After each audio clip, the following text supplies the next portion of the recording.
Welcome to the POLYMUSE podcast. I'm Michael. I am Ben. How's it going, ladies and gentlemen? Welcome. Today we are covering Minutes to Midnight. I love this album. It's going to be a blast. All right, so this was like the third, technically, Linkin Park album of fully new tracks Okay. after Hybrid Theory Yeah. and Meteora. Meteora, right? Yeah. This is part 3, technically, yes. We've done however many episodes in between. Yeah, we covered Fort Minor, Mike Shinoda's side project. But Minutes to Midnight came out in 2007. Meteora came out in 2004, so several years after Meteora did. Mike Shinoda went and worked as part of Fort Minor, or was Fort Minor, and had several folks work on those projects with him. But not Linkin Park, guys. Right, and Chester went and worked on, what was this side group called? Dark Times, Dark Sun, Dark Side, side project. I'm sure we'll cover it a little bit later. But they both did their side projects, and this project was worked on several times. It was shelved several times, but they did start working on it. I remember it took forever, dude. Yeah. It's like by the time this came out, a lot of the original hype had kind of died down, and it was almost like this was kind of their comeback album, even though I guess 2007, you said the other one 2004. Yeah. So 3 years, but it felt like they had been gone for a really long time, or maybe the world had just kept moving on. But I kind of almost wasn't even into Linkin Park anymore the same way by Right. the time they got around to doing this one. Right. I got back into this one, but it was that cycle of those original couple albums was definitely over. Well, they started work on it in 2003, then took a break to tour for Meteora. But it was shelved a number of different times in between there. Dead by Sunrise. That was There we go. That was the side project for And Chester. We are going to do a episode on that album, that side project. Yep. But this was their release. Then they didn't release another project until 2010 with 1,000 Suns. So there's another Huge gap. few gap years there for them. But this was the first album that had the parental advisory sticker. They had a handful of explicit songs on the album. They also switched out producers for the great Rick Rubin. Yeah, Rick Rubin did this album. Holy cow. That's a huge get for Linkin Park. That's it really shows how multifaceted and deep their music is, to need a guy like Rick Rubin to help them sort it all out. And that's what he did. He came in and helped out with the writing process. Yeah, he's the kind of producer who just has so much good taste that bands kind of bring him in and just show him a bunch of ideas, and he just kind of helps them hone in on a sound and a vision, and really kind of just gives them the kind of the courage or the inspiration to find new stuff. It's kind of crazy how he works on projects with people. Yeah, so they wrote 50 to 60 songs for this album. This one took about over a year to wrap up, while previous albums had taken 3 to 6 months. So it took them a long time to finally get this all put together here. It sold not as well as Hybrid Theory. Dang. Did go 4 times platinum in the United States. All right. That's a victory, no matter how you slice it. Yep, and gold and platinum in all the major countries. Everybody who keeps track. Yep. At the time, this was still so you were still buying CDs at this time. Probably. Spotify came out in 2008. Okay. iTunes was selling individual songs for 99 cents or $1.29, I believe. Maybe not even at this point if they were really hot singles. Or maybe that was the markup that came later. I can't remember the exact progression. And people were still file sharing or borrowing per se. That was frowned upon. But this was still something you would have gone to the store to purchase in all likelihood. Which I did not. I'm not sure how I got a hold of this one. I'm not sure if I was in the age of burning CDs or not. I can't remember how I heard this one at first. Now I've gone back on Spotify, obviously. Exactly, but yeah, this was a borrow and burn for me. Borrow and burn. From my local library. Yeah. It's weird. This is a great album, as we're going to see. I really, really like a lot of the music on this, but it is kind of strange how that initial hype was just over with, and we didn't even, we bought the first however many, with Reanimation, and we bought the Jay-Z one with the DVD and all that, and then I don't know what it was. What other music did we get into in between? I'm not even sure off the top of my head. This is a grower. This one was a grower. Yeah. Not a lot of hype up top, but this music ages well as I go throughout my life. I do go back to this album quite a bit. I was definitely moving into more hip hop at this time, but Fort Minor certainly helped with that. Early Linkin Park certainly had hip hop influences. They helped us get on that train, definitely. Yeah. But some of our other, top songs in 2007 here, you had Irreplaceable by Beyonce, you had Umbrella by Rihanna, Big Girls Don't Cry by Fergie, T-Pain by Ya Drink. So a bunch of those songs are around in 2007. That's what you were just starting to pay for individual downloads, or still listening to the radio to hear, or even picking up albums. But really buying individual singles online and downloading them was still just coming along there. Soulja Boy, Crank That, yeah. Dang. So the album did debut at number 1 on Billboard 200. Rolling Stone did call it the 25th best album of 2007. It does not sound like a very good honor to have. And it was 154 on the Hot 200 albums of the decade. That's also low. It's a placement. It's on there, but I didn't put it mixed, higher. Yeah, well, I would as well. Top 20 of the decade, easy. Mixed Maybe. reception, though. That's fair to say. And you also have to wonder, I think, a little bit, if you were starting to do downloads, how that was tallied into overall album sales. Like I said, it sold about half as many as Hybrid Theory, although that was crushing record sales at that time.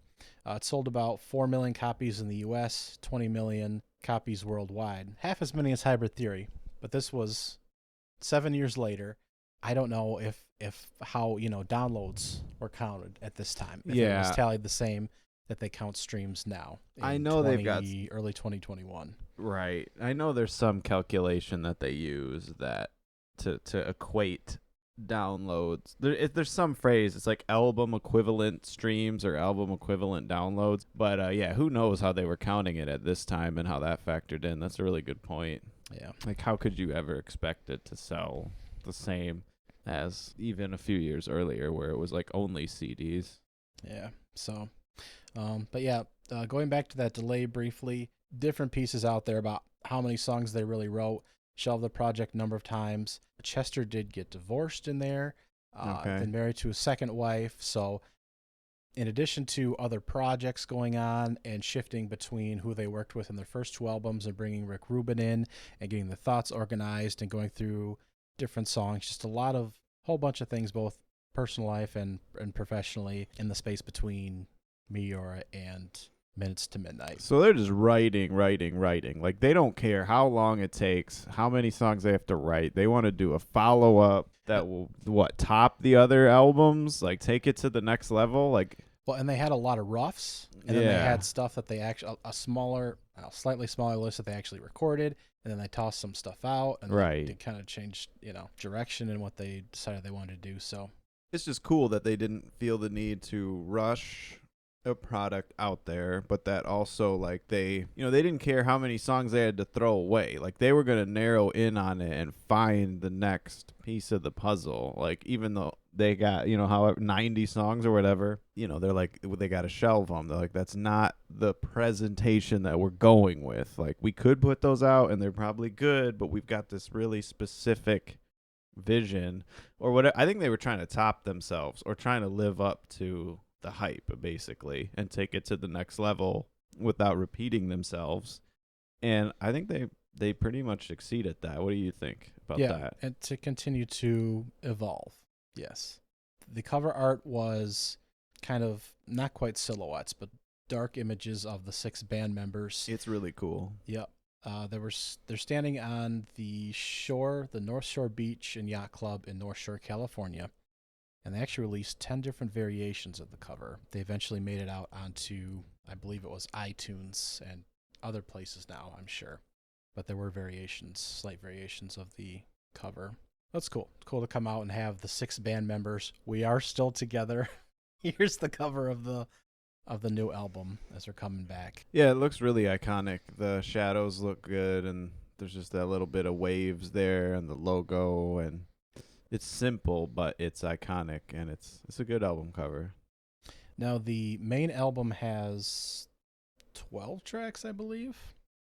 Mm-hmm. And there are a ton of different bonuses depending on where you picked it up at. There are iTunes bonus tracks.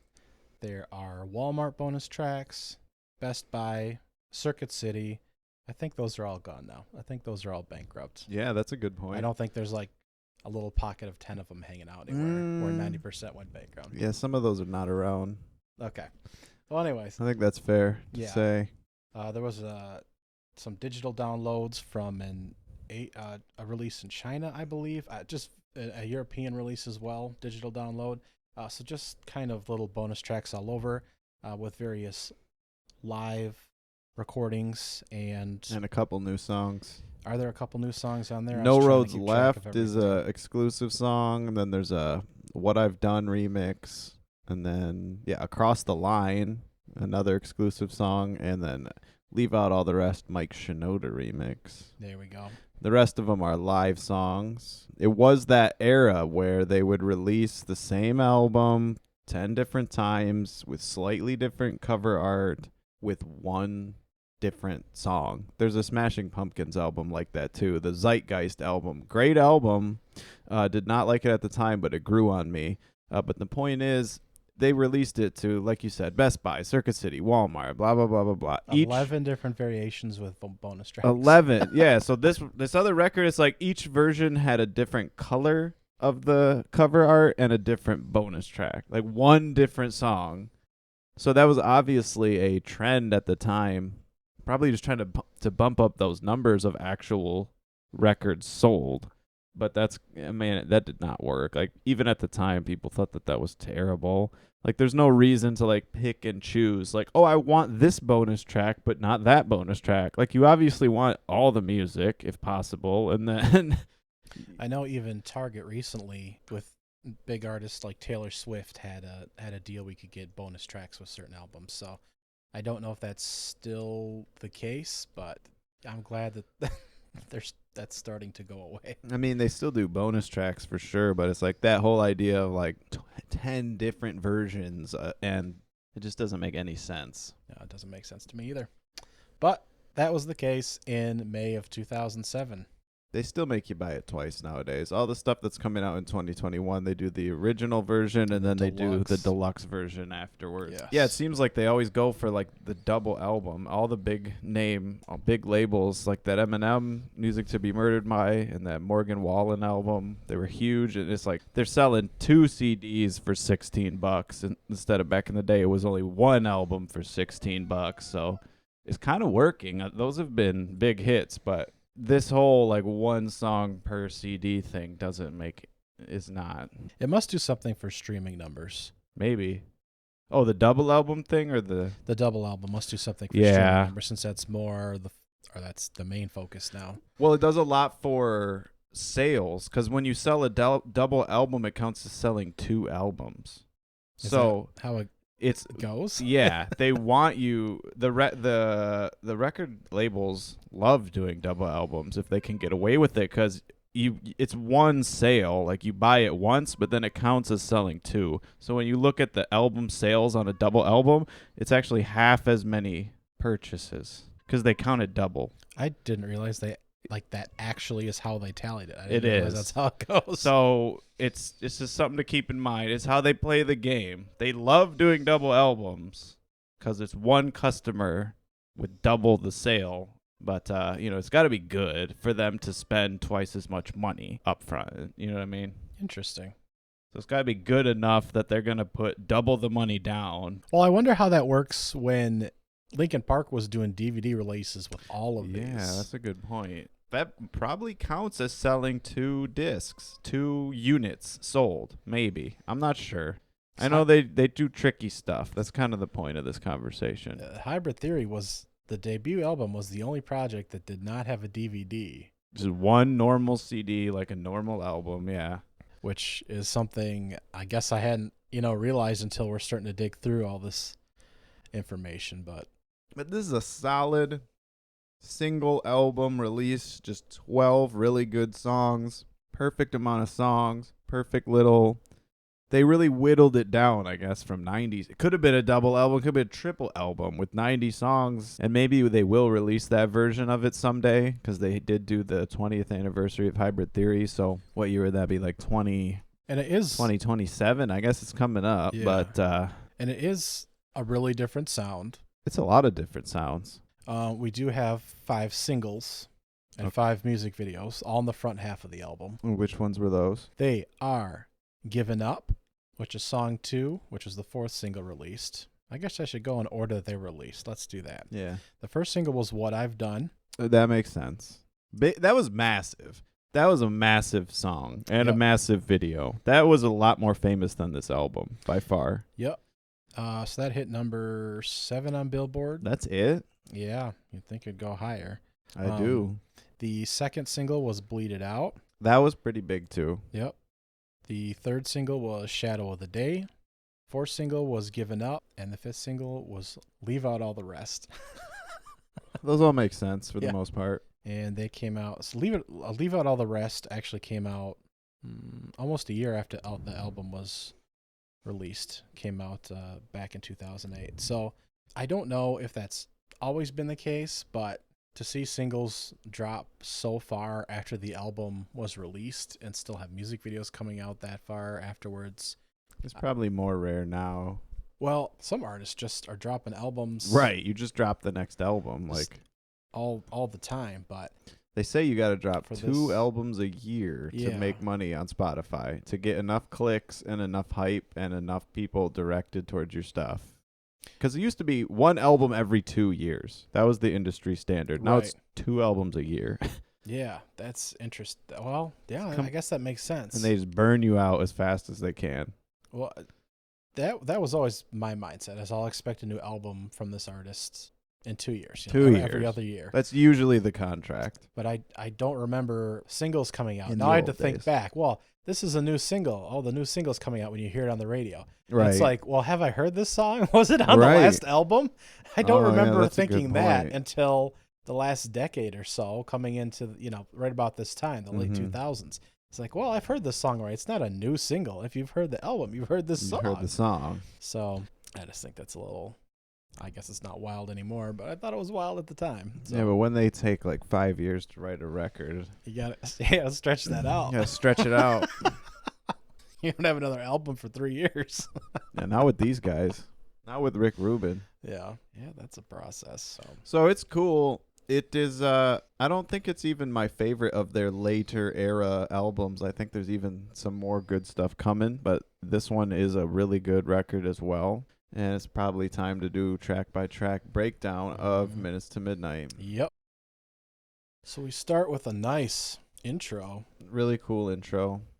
It's actually a cool intro. I don't like intros in general, but this one actually works really well. I was being tongue in cheek because I don't like intros, but yeah, this one's fine. Well, it starts with like a record sound, which is cool. And then it just builds and builds and builds. It's actually musical. There's just, you got some synths and some building drums, like weird radio kind of crackling noises, and just a really heavy riff. And then it just leads straight into the next song, which is Given Up. Doesn't really give you a taste of, again, listening to this album fresh off the press, you're not sure what to expect from Linkin Park after so many years off.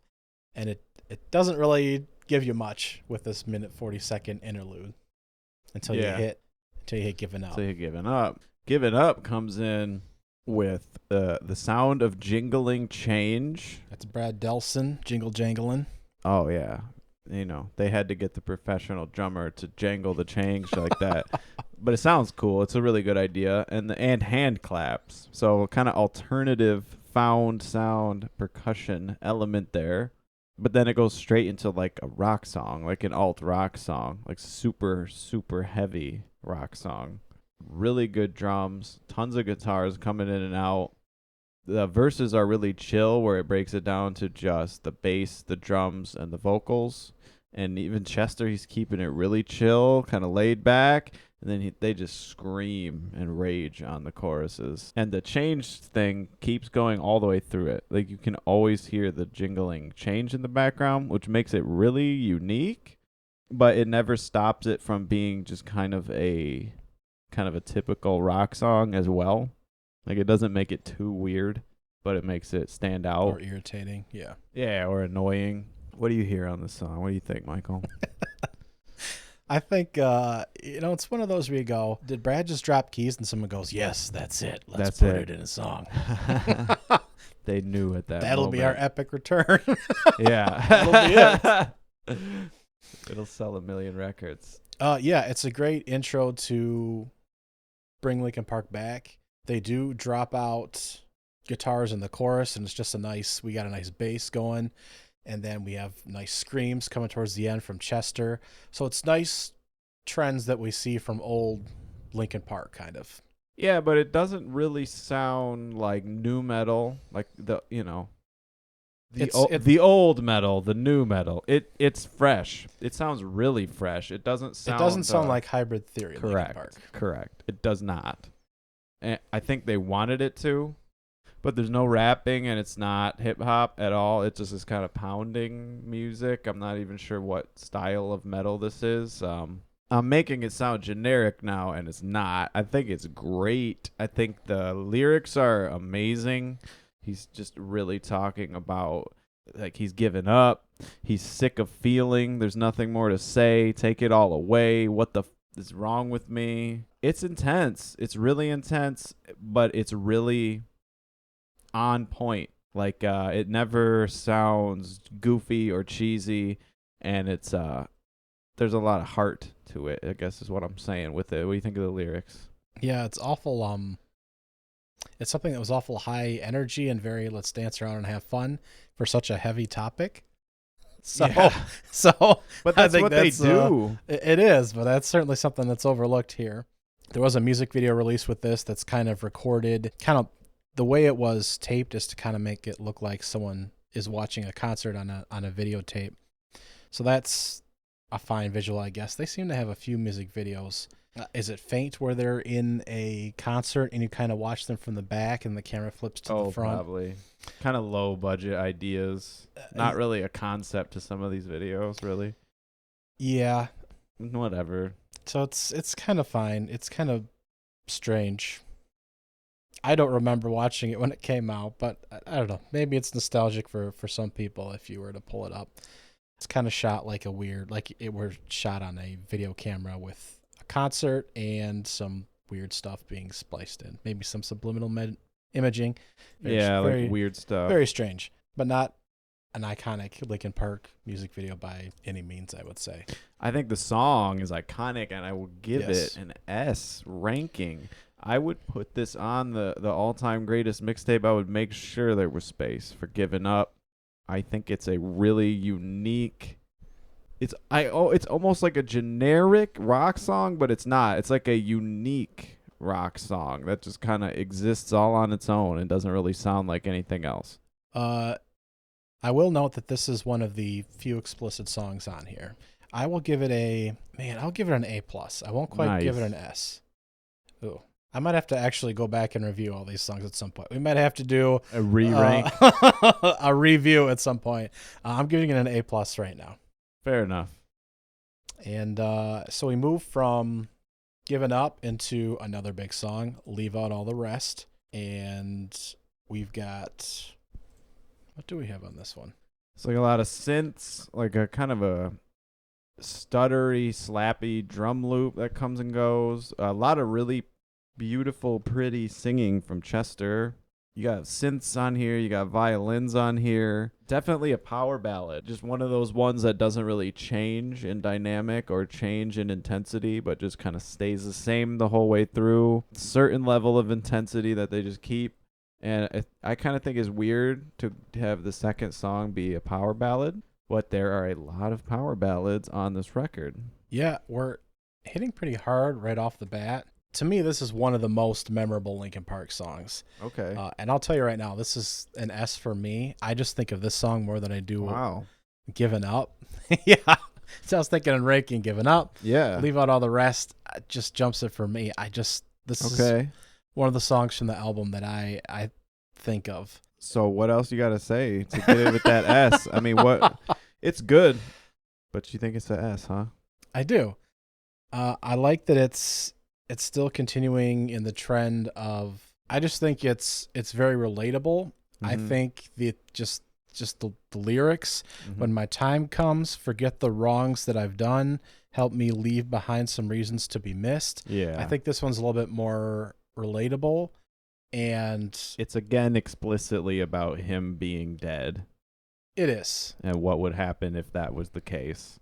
Very much more of a, in the same vein, but I just think the tone, the instrumentation fits more of the tone of the subject matter than Giving Up. Yeah. And I just think it's, sometimes when the instrumentation drops out, you can hear the vocals clearer. And I think the singing is great. Again, no rapping in this one. We do have Mike and Delson doing a lot of the strings on here. Cool. But I just think it fits the tone right, and the vocals and the lyrics are very clear over the instrumentation, and it's very relatable, and it's something you can sing along with. And I just think the whole package comes together as very relatable and a good piece, even though they're not necessarily doing anything particularly unique instrumentally. I just think it's and it's not a simple lyric song like we do poke holes at some of their stuff. No, there's a lot of words in this. Yes. In a good way. I just think it's relatable, and it's not too simple. I know they're not doing anything any crazy in the track, but it's just, I don't know. I just think it's one of their best tracks. It's one you will always remember. To me, this is one of my favorite songs of theirs. I ended up giving it a B+. Ooh. I think it's good. I don't think it's the best power ballad on here. I think this is like half power ballads, so there's some stiff competition on here, definitely. I really like the synth loops. I like the way that they kind of weave in and out, and it doesn't really build in intensity, but it builds in complexity as they go along. Maybe that was Rick Rubin trying to make sure it stays interesting with different layers of synths coming in and out. It's cool that Chester harmonizes with himself on it, and there's no mic or anything else. But I think there's better power ballads to come on this thing, honestly. I just envision being at a live performance. I don't think either one of us got to see Linkin Park live, right? Unfortunately not. Yeah. I just think that this is, you could sing along at anyone's tracks that you know the lyrics to, obviously. I just think this is one of the easy ones to have the crowd sing along or sing part of it. To me, that's what I envision. Yes. And I envision, performances as I'm listening to music, or how the singer's performing it, or how people would be receiving it. I have some kind of visual going on in my head when I'm listening to music. So I don't know. That's how I envision it.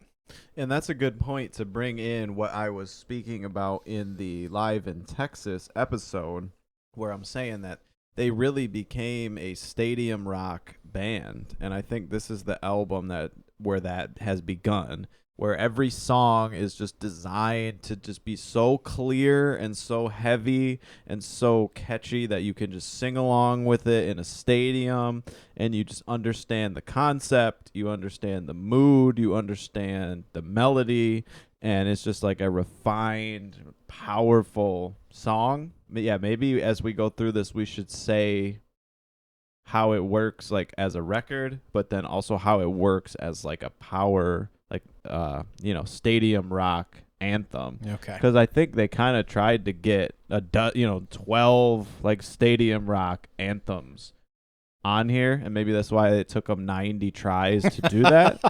I think for I mean, we've had 2 S rankings between the two of us on the 2 songs, so I'd say obviously those are like super relatability is part of it, just having like a universal concept and sound that people can just latch on to. Yeah.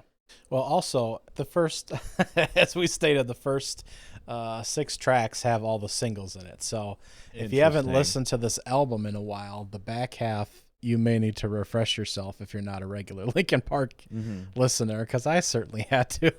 maybe more of the deep cuts. I mean, that's how you're supposed to do it, really. A side A should be the singles, and side B should be like the weird stuff. I suppose in theory, you know, if we're going the old school way. Well, let's have a quick discussion then, right? So if you're releasing albums to be consumed as a full project, like you were when this came out, you pack it with your singles at the top, right? And in theory, you listen all the way through. But now, if you release a project on a platform, Spotify, iTunes, whatever, where does it matter as much anymore? Aren't you just skipping through? Don't you just hit whatever's trending? Does it matter where you place your songs? I'm sure there's analytics behind this, but I'm sure that it made sense when you're releasing albums to put your singles up front. I would think it makes sense to put a couple in the middle there somewhere. And I'm sure since a couple of them came out much later down the road, as we stated earlier, that, you know, it was decided that these two, I think there's a combination of things when it comes to singles, right? Mm-hmm. It's both what is the band decides is doing well, and it's also feedback from an audience. So it could be that they decided later on, as they're releasing singles several months afterwards, we think these will do the best, or it's reception. Oh, these two are doing the best. So it could be we're just going to keep releasing our favorite songs, which are at the front, or the best reception we're getting from songs at the beginning of the album. Because they could have mixed them in towards the end. Leave Out All the Best could have been towards the back of the album, even though we tend to get towards some further away from, I think, the rock element towards the end a little bit. It gets more experimental. They throw more stuff into it, definitely, as it goes along. Which takes us to track 4, Bleed It Out. This was a hit. It was a hit. Starts with like a crowd talking and rattling, and a really needly sounding guitar comes in, a tambourine comes in, really kind of chunky, echoey guitars, and a lot of rapping from Mike. It's this really slappy, weird, kind of like barn dance rhythm where there's like stomping on the floor and all kinds of stuff going on, and just like a stomp, clap, stomp, clap. I don't know what exactly genre it's kind of supposed to be. I think what they were trying to do was find new ways to mix rap and rock without being in the same genre of the hybrid theory genre of rap and rock, and to try and say, like, what are the other possible ways where we can mash this together without being the same musically genre. And I think that's was exactly what they were going for on this song. It was never my favorite song. I understand the clapping and the build up, but it was never my favorite track. I don't know. I don't think it really works. Even at the time, I was like, they're kind of reaching. They're kind of like trying to force rap back into this in like a weird herky-jerky kind of. At the time, I remember thinking this and being like, this is not quite the comeback because it just doesn't quite slap. It just doesn't quite hit. Do you hear that? Or do you think? I mean, I gave the song a C. Okay, yeah, I think that's fair. Sheesh, yeah. It's a huge hit, and I felt bad giving it a C. And I was just like, so what am I missing? Yeah, it's unique. Mike rapping, we've got the nice... It just don't the hit. Hand clapping. We've got, but yeah, we don't really have anything unique instrumentally, unless you're hearing something that I don't. Even the music video is them just kind of chilling and playing guitar, playing drums while people are fighting. So, I mean, it's a hype song. It's a hype song. But I know I never... It deserved to be on here. It was a good experiment. I just don't think it works. I never loved it that much. What'd you grade it? I gave it a C. Okay. Yeah. Honestly, I'm not really listening to this song that much. I'm not a big Bleed It Out fan. I like the vibes of it now, but it's not, even at the time, I was like, it's just not quite right. So let's do Shadow of the Day, track 5. Another kind of melancholy power ballad. more chill. It's chill because it's not heavy, but it's heavy like emotionally and instrumentally. Like it's heavy emotions, even though it's not heavy music, which that's awesome. I think it goes really well with that stadium rock idea where they're finding ways to touch as many people as possible all at once with just music. You like Shadow of the Day? I do. I like it a lot better than Bleed It Out. Yeah, big ups, big step forward. And this is, I think at the time, this was certainly a track that was really a different vibe than anything else they'd released at all. Yeah. It's a very relaxing song. I mean, it's about someone who's about to pass, unfortunately, and how to let them kind of go, unfortunately. But it's just very easy on the ears, I think. And I think it's just a different tone than they'd released up to this point on anything else a little bit. And we have more singing on this, and it's just, I like it. I think it's just very chill. Really pretty singing, like great singing. It's so subtle. There's like drum loops and a little bit of like whistly, kind of wispy synths that go in and out, kind of on a loop. I think it's only Chester singing, maybe some harmonies with himself. This is the best power ballad on the record, I think. I gave the song an S. I think the chorus, the sun will set for you, the sun will set for you, like the melody on that makes you want to cry. Like I don't even exactly understand the metaphor of what the words are trying to say, but you feel the exact kind of mourning emotion, like heartbreak of like something you lost or you're never going to have again, but you're just kind of living in it. And they just hit that with just the notes. And that's hard to do. It's hard to write something that pretty. They tried 12 times on here, or 6 times on here probably. It's probably half and half with like bangers and power ballads. Yeah. I think this is the one. I really do. The chorus is just incredible. I'd put it on the mixtape. I'd make sure there was space for this. This would be the power ballad on the mixtape. Was this a single? There is a music video for it, and it was a single. It was a single, yep. It was the third single off the album. It does have a long runtime, just under 5 minutes. Could have been a little shorter because it is a little repetitive, but I like it. I like it a lot. I'd give it an A. I'd give it a solid A. I like the song a lot. Could be a little shorter, though. One of the better music videos for Linkin Park. Chester's walking through the streets, singing, and we have a lot of riots and military action going on. I'm sure there's symbolism there, like a last day or end of the day. I'm not entirely certain. It looks pretty cool. Yeah, I mean, the lyrics from the song seem fairly straightforward. I'm not entirely sure how the music video completely relates. I'm not a big fan of all their music videos. The music video is pretty good. The song's great, so I give it a solid. I give it an A, yeah. And thumbs up in terms of Coliseum Rock or whatever we're calling it. Definitely works. Yeah, one you can sing along with. And here's one. This was the Stadium Rock song. The video is them like playing in like a stadium thing in the middle of nowhere, right? With like overhead cameras swirling around them. And if it's the one I'm thinking of, yeah. So they're like really playing up the Stadium Rock aspect. It's larger than life. They're in the void. All they need is the sound. They're in the middle of nowhere, but they can entertain you with just blasting you with this type of music. This is one of my favorite songs off the album. For a while there, I thought it was played too much. Yes. Big hit. Big video hit. The video was a hit. But this is an excellent song, I think. I'm not sure if they do anything super special instrumentally. We do have Mike and Delson doing the strings again that you hear in the background. It's just another... It's an anthem. Yeah. Another anthem, another rock song. You know, coming off of Fort Minor and Remember the Name, I wonder if Shinoda's like, hey, we need some more of these. Yeah. It's got to be an anthem. Because I'm pretty sure what I've done, and some of these songs were placed on TV shows or advertisements.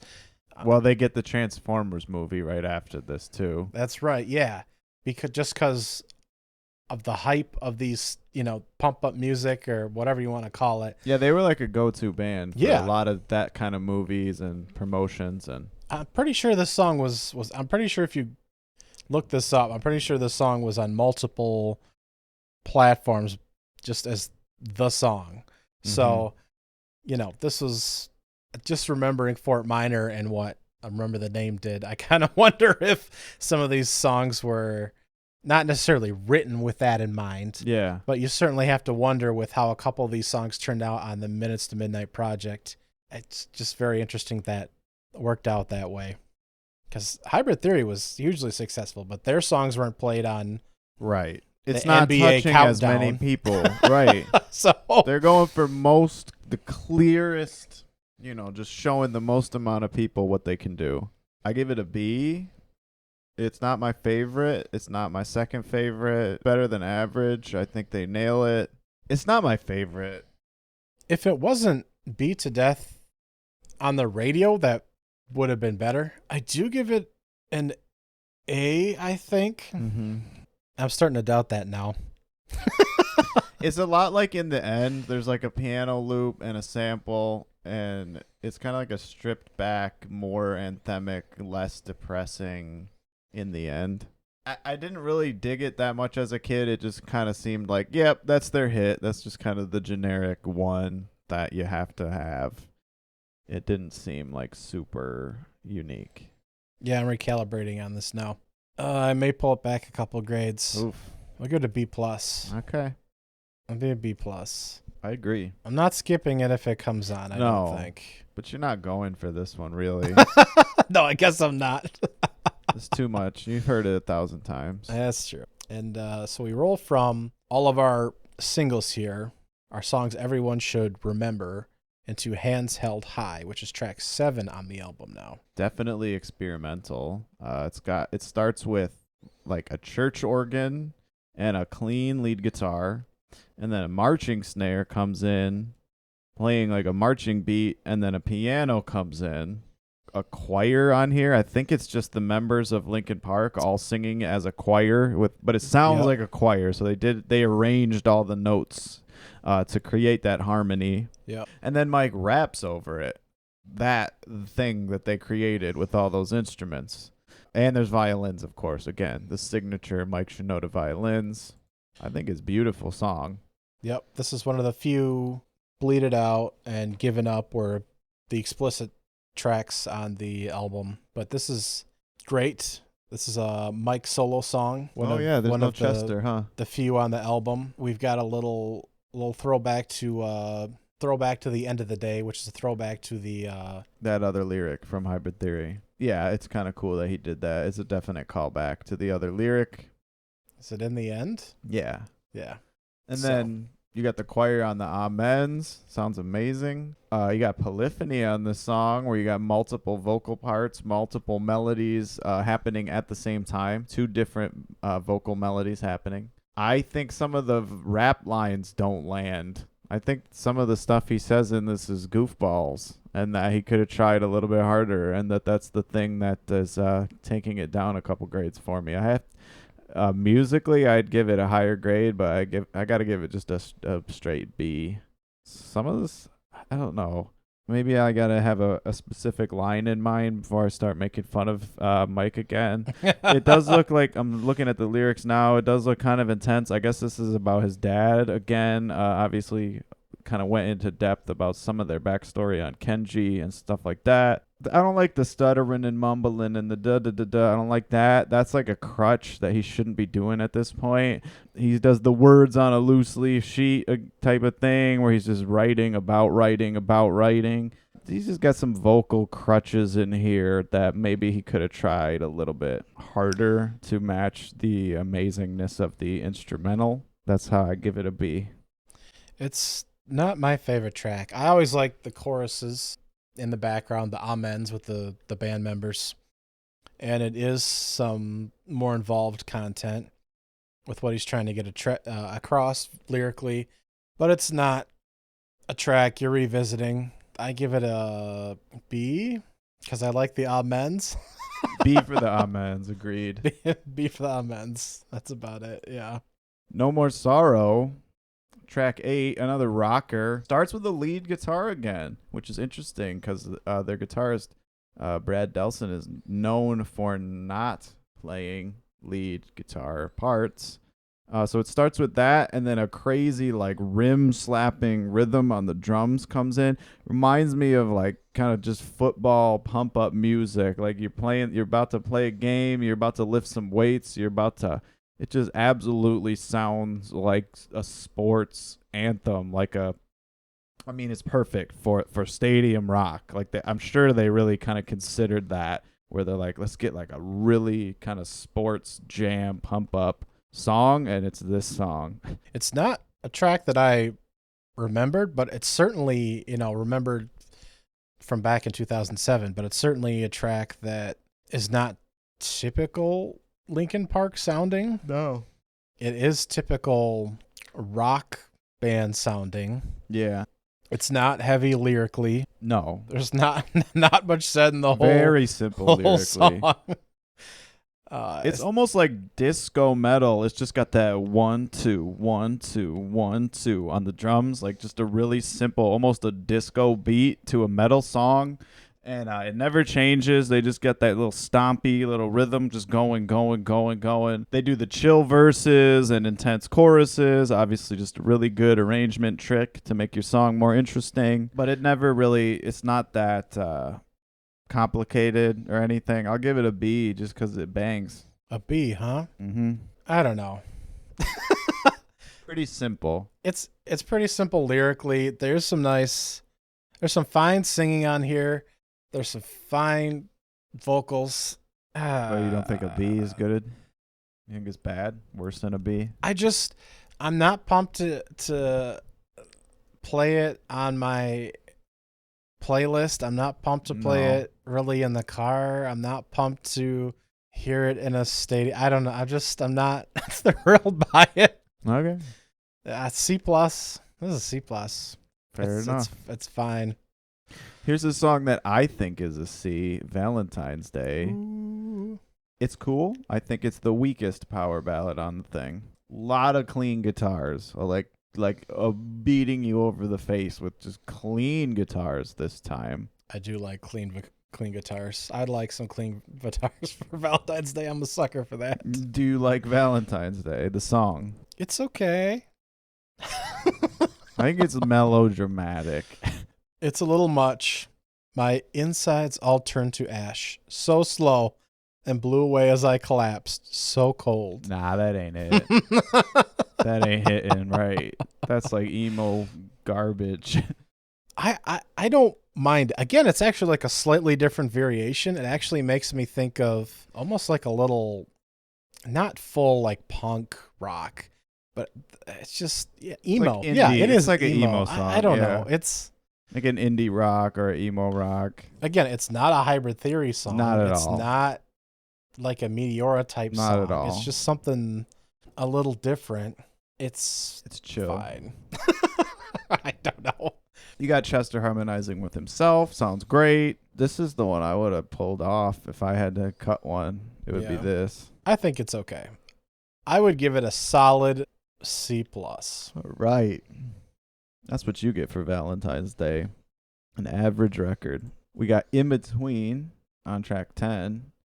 Starts with a crazy, I think it's probably a cello sample, maybe like a violin tuned really low. It sounds like it's being played on a keyboard though. And they made it sound that way on purpose. Like they purposely made it like a...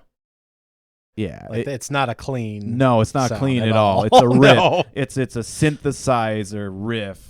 It's cool. It's like kind of otherworldly almost. Like takes you back to like a weird time period that never existed. Really slappy, rim-hitting drum loop. Really strong melody. I think it's too simple of a song. What do you think about it? Got Mike on solo vocals. Again. It's just another different sounding song. If you do listen to the album all the way through, and you listen to all these songs as we're talking about them right now, it's just another slightly different sounding song. And I was trying to think of what it made me think of. Like Hello Goodbye, Here in Your Arms which came out at Ballpark this time, Okay. kind of made me think about this song, and it's completely different. It's just they used a lot of poppy and electronic sounds, and it really doesn't sound like this at all. But I was trying to think same time period, what kind of made me sound, what sounds, similar, and I was just thinking "Hello Goodbye" a little bit, but That'd work in a DJ set. Yeah, keep the vibe going. But it just shows you that it just skews slightly something else. Yeah, and I do kind of like it. It's just a very some of the instrumentation they have going on in the background is just different. Mike's lyrics, vocals are okay. Lyrically, it's not bad. You wouldn't really know because you're kind of distracted by the instrumentation, and it's just very strange. I don't know that it all goes together. Yeah. The lyrics aren't terrible. The vocals from Mike are strange because he's singing. Mm-hmm. And the instrumentation I kind of like, but it's kind of weird. I don't know. It's like it's from different time periods all at once. The parts don't all go together, I don't think. I gave it a C. Okay. Yeah, agreed. Yeah. Moving on to the second to last track, In Pieces. This may very well be my absolute favorite Linkin Park song. I think this song is phenomenal for about 10 different reasons. Perhaps I can get to 10. What are your right off the bat thoughts before I launch into a crazy rant here? You crazy rant. You go right on ahead. It starts with like a drum loop that sounds good, and then they bring in a hand pan. I'm pretty sure it's just called a hand pan, where it's like a hanging drum thing, and you hit the different notes. It's almost like a steel drum, but it's got a slightly kind of higher sound. So they build a loop on that with very unique, very just kind of crunchy. And this song just builds and builds and builds and builds. The dynamics are perfect. It's not like a quiet and then loud and then quiet then loud. It builds all the way, just slightly more intense, slightly more intense, slightly more intense. As we've said before, that's very difficult to do musically. A lot of bands can play loud or soft, and it's the stuff in between. So that's incredible. You got Chester harmonizing with himself, giving like more intense kind of yelling background vocals, and it builds and builds and builds and builds and smashes you in the face, and then it's a ska song. It's clean upstroke guitar with that two-step rhythm. It's like straight up explicitly influenced by ska, but still in this kind of weird, eerie, black and white, minimalist framework that they've already been working with the piano and the samples, and there's scratching in there as well. I just think there's so many tiny little rhythmic elements and shifts as it goes on and on and on. It's just so subtle but so intense. The melody's amazing, and then it all ends with a guitar solo, which you never hear from Brad. They just nail it on every single level possible. Instrumentally, rhythmically, stylistically, arrangement-wise, instrument-wise. The different influences and elements that they're bringing in, but also putting their own totally stamp on it. I think this is like completely overlooked in their catalog. I would love to cover this song with my own band one day. I think it would be a lot of fun. You can skank to this song. You can mosh to this song. You can pump your fist and rock out to this song. It's unbelievable that this was not... I mean, no, you don't know this song, really. I mean, most Linkin Park fans don't remember this one. No. This is like all the way at the back after every hit on the album. But yeah, I just remember going back to this album and hearing In Pieces and just being blown away and being like, that is the song. Like, they nail every aspect of this record. Yes. That you could possibly throw. It's everything. Just throw it into the pot. Throw every sound, every instrument. But it completely works. Like, it's the perfect spices for that dish. This was the plate that stuck out to me as well, if you will. Interesting. Yeah. I just really like the pan in the background. That's another unique instrument that they've brought to the tapestry here. Yeah, it's like a DJ cut, just like wow, wow, wow, wow. I think it's like a cut of an organ riff. And apparently this is oh, you're talking about the hand pan. The hand pan, man. Right, and that too. That too. A whole nother different instrument. But apparently this was both a important piece for Chester to put together and fairly seamless as he was, getting divorced and then got remarried. And that's what the lyrics here were based on. So it's just a very powerful piece, and there is a story here. So I think it's good lyrically. As you said, it's good instrumentally.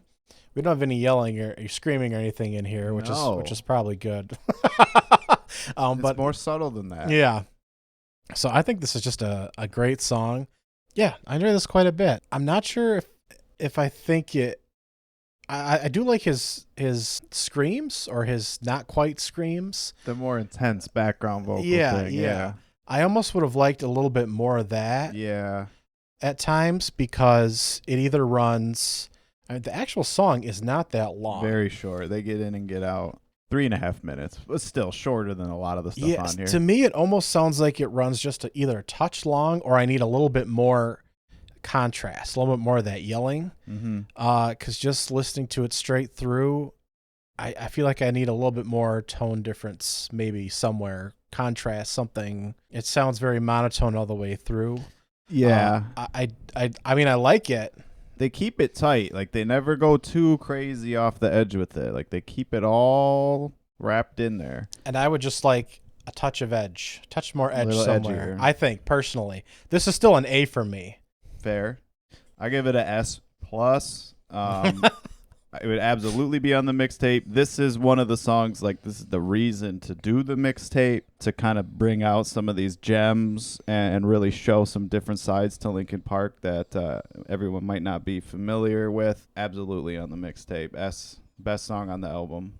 So, that's a good point, because this could absolutely go over Bleed It Out, whatever one I said. Honestly, I get the singles The one we didn't like now. is Bleed It Out. Yeah. The stompy one. Right, because they do something different instrumentally. Yeah.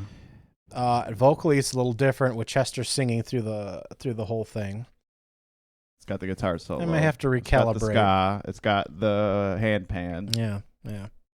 I'll stick with my A for this right now, but that's a good point. You bring up good points here. I'm glad we do this. Thank you, sir. Last song on the record, the normal album, Little Things Give You Away. This is a waltz. It's in 3/4 time. I think most of it is. They switch up the rhythm kind of a lot, actually, but I think most of it's in 3/4 time. A lot of stuff goes on this. 6-minute song. Yeah. You got guitar feedback. You got acoustic guitar. You got a really weird sample that's like a radio sample or something. Chugs and chugs and chugs. There's the bridge section where it's just straight up jazz music, where I'm not sure what kind of jazz music, but it's really atmospheric. And there's polyphony on it too, because all the vocal parts fit on all the other pieces of music, so they sing multiple melodies stack on top of each other. Lyrically, there isn't a ton to it, but it's still stripped back to where when they do kind of the clean guitar and stuff like that, it brings the vocals to the forefront, so you can kind of hear exactly what's going on, at least in my mind. That's how I always envision it. I just think it's another kind of storytelling song. Definitely. Got some violin on there too, I think. It's almost like a folk song. It just kind of chugs along, makes you just think of like old-fashioned people kind of just playing outside on a tree stump, like almost. But then they got that alien music stuff in there too. A lot of the stuff on here seems to mix sounds from different time periods, like old-fashioned sounds and then also futuristic sounds. And this song is like the culmination of kind of that idea. I think it definitely works as a stadium rock song. You can sing along. The polyphony, you can sing to whichever part you want to sing to. I think it's a song that's underrated. Don't know if it's placed at the back of the album because it's such a long track, or that's a good closer. Yeah, I think it is too. It's certainly not, the rock songs we were getting earlier in the album, as you get earlier in the album. Certainly an underrated track. Solid lyrically. I like the instrumentation. Not a song that I remembered without reviewing the album. Yeah. I don't know that you need a song necessarily that's 6 minutes. I don't know who's listening to the whole thing. Long. But I still like the track. I think it's worth going back and re-listening to if you don't recall the track. Yeah, this is a really good reason to listen to the whole album or listen to, some of the stuff you don't remember. I think it's cool. I like that it jams out and, kind of explores all the different rhythms that you can do with this kind of a song. For me, it's still an A-. It just has to find its spot. You don't just throw it in a playlist somewhere. I think I agree with the A-. That makes sense. They could have tightened it up a little bit more. Make it maybe bang a little bit.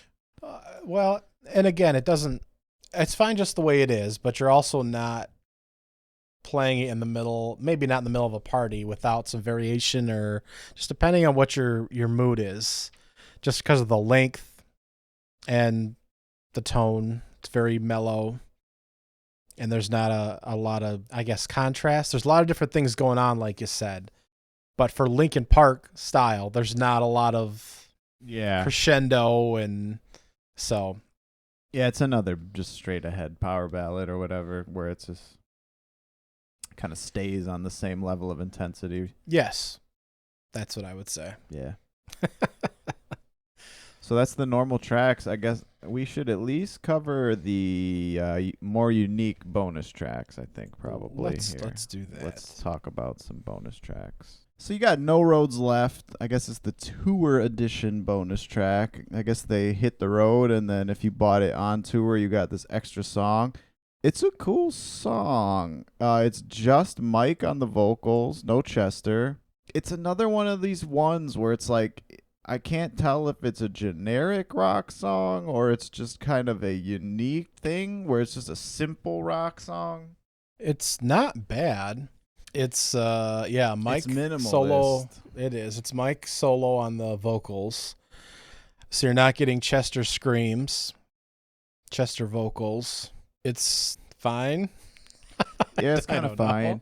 The riff at the end is cool. It goes into kind of this electronic riff at the very end that I like a lot.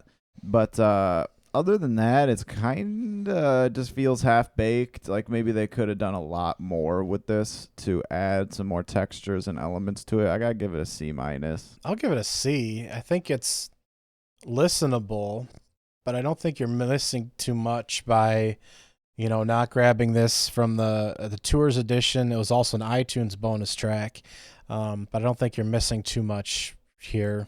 Then you got a distorted remix of What I've Done as a unique bonus track. I think it's kind of dope. It's kind of a B-side version of What I've Done, like What I've Done Part 2. They really mix it up a lot, actually. It's not just distorted. They got some stutters in there, some different sounds going on. It's kind of like a retread, but a sequel to What I've Done.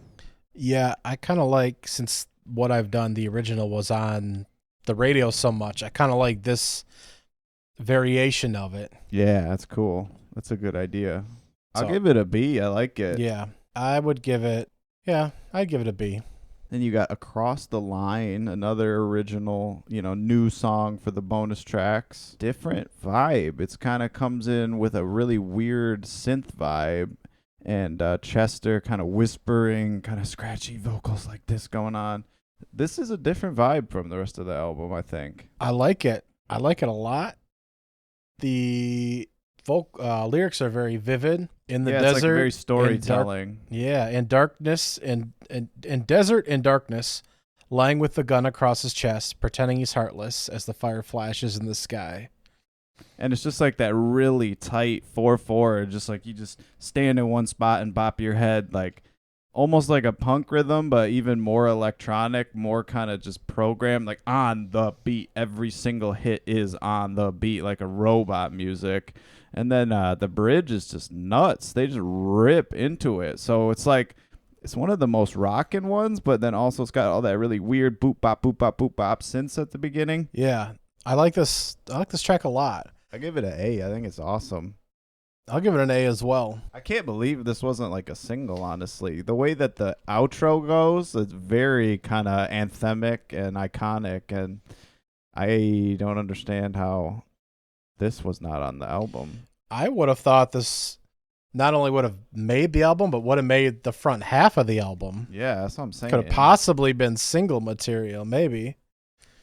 They mix it up a lot. Like, they do everything you could possibly do with this riff. And then the final bonus track that's not just a live version is Leave Out All the Rest, Mike Shinoda remix.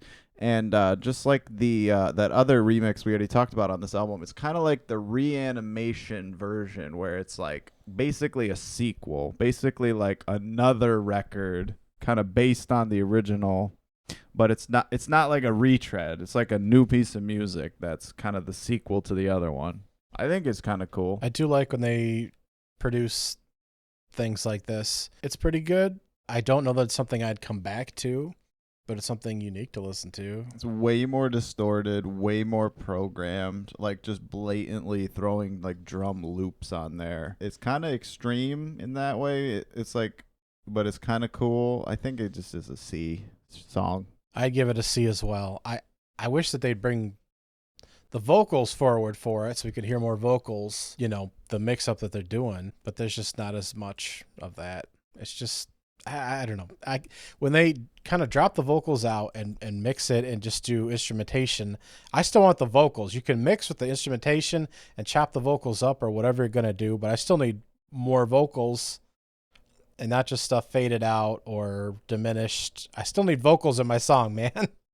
And this kind of fades them out, drops them out altogether in parts, so I'm not a fan of that. I give this a D, I guess. I'm talking myself out of it, so I give them it's a D.